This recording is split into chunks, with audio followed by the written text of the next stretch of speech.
Halo teman-teman, selamat datang kembali di channel ini. Bagaimana kabar kalian? Kami doakan dalam kondisi sehat dan dijauhkan dari wabah yang sedang melanda dunia saat ini. Di video kali ini, kita akan membahas tentang sejarah berdirinya Christian Dior, sebuah rumah mode Prancis yang diakui karena identik dengan kecantikan feminim dan fashion klasik yang tak lekang oleh waktu. Tapi sebelum kita mulai kisahnya, bagi teman-teman yang baru bergabung di channel ini, jangan lupa untuk like, comment, and subscribe. Christian Dior merupakan salah satu perancang busana paling berpengaruh di dunia.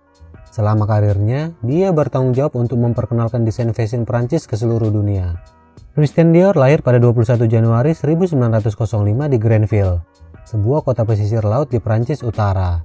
Dia merupakan anak kedua dari 5 bersaudara dari orang tua bernama Alexander Louis Maurice Dior dan ibunya Isabel. Di kota itulah dia menghabiskan masa mudanya. Sebagai anak laki-laki, dia selalu bersemangat tentang seni dan sebenarnya ingin menjadi seorang arsitek. Tetapi orang tuanya berkeinginan agar dia menjadi seorang diplomat dengan menyuruhnya mengambil pendidikan ilmu politik. Namun, jiwa seni Christian Dior tidak pernah pudar. Setelah lulus pada tahun 1928, bukannya merintis karir sebagai diplomat, Dior memilih membuka galeri seni kecil dengan bantuan keuangan dari ayahnya. Beberapa karya Pablo Picasso sebenarnya ditampilkan di galeri ini, bersamaan dengan banyak seniman lain yang masih terkenal hingga saat ini.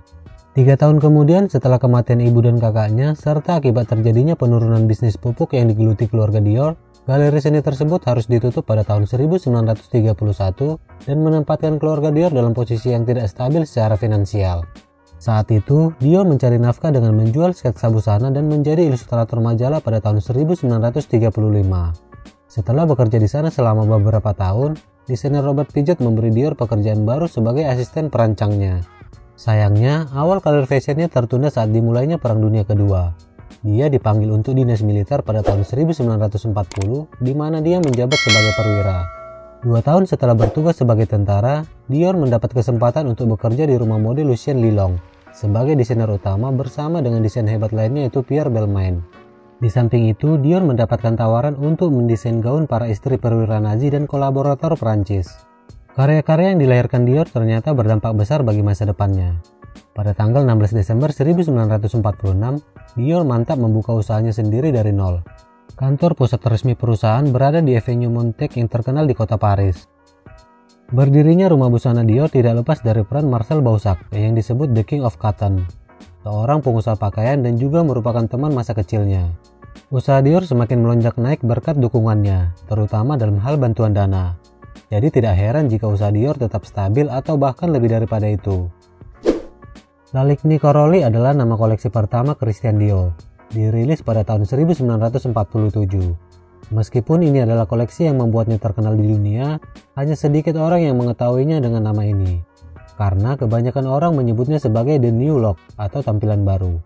Label New Look milik Christian Dior pada masa itu sangat mempengaruhi mode di seluruh dunia.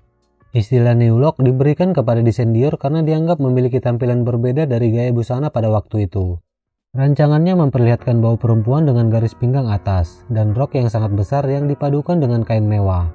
Karyanya merupakan sebuah perubahan drastis yang membuat desainer lain meniru konsep ini. Busana karya Dior yang dipandang revolusioner itu mendapat pujian dari jurnalis mode di Paris. Dalam waktu singkat, rancangan Dior jadi tren di kalangan perempuan Paris. Dior bahkan diundang untuk menggelar pameran koleksinya secara pribadi kepada keluarga kerajaan Inggris karena Putri Margaret menyukai rancangannya.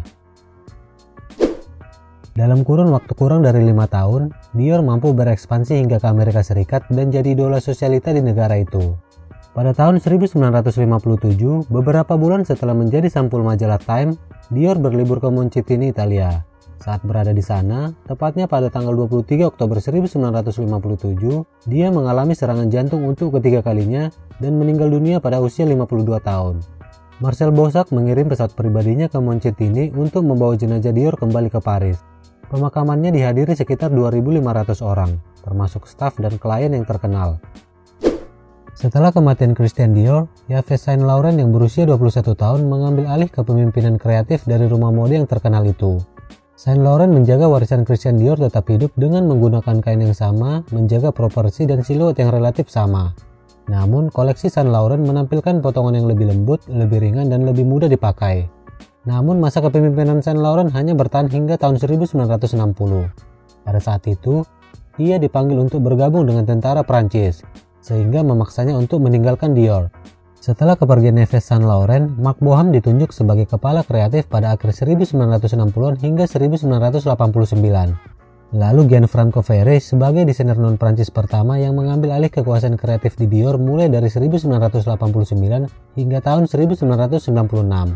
Selanjutnya Dior dipimpin oleh John Galliano mulai dari 1997 hingga 2011. Kemudian diteruskan oleh Raf Simon pada periode 2012 hingga 2015 dan Maria Grazia Chiauri sebagai perempuan pertama yang jadi direktur kreatif Dior sejak 2016 hingga saat ini.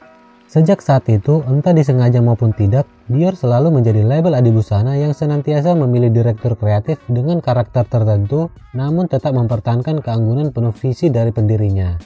Meskipun waktu terus berjalan dan perubahan dalam industri fashion selalu terjadi, Dior terus menghasilkan karya-karya indah yang tak lekang oleh waktu, yang tetap inovatif dan orisinal.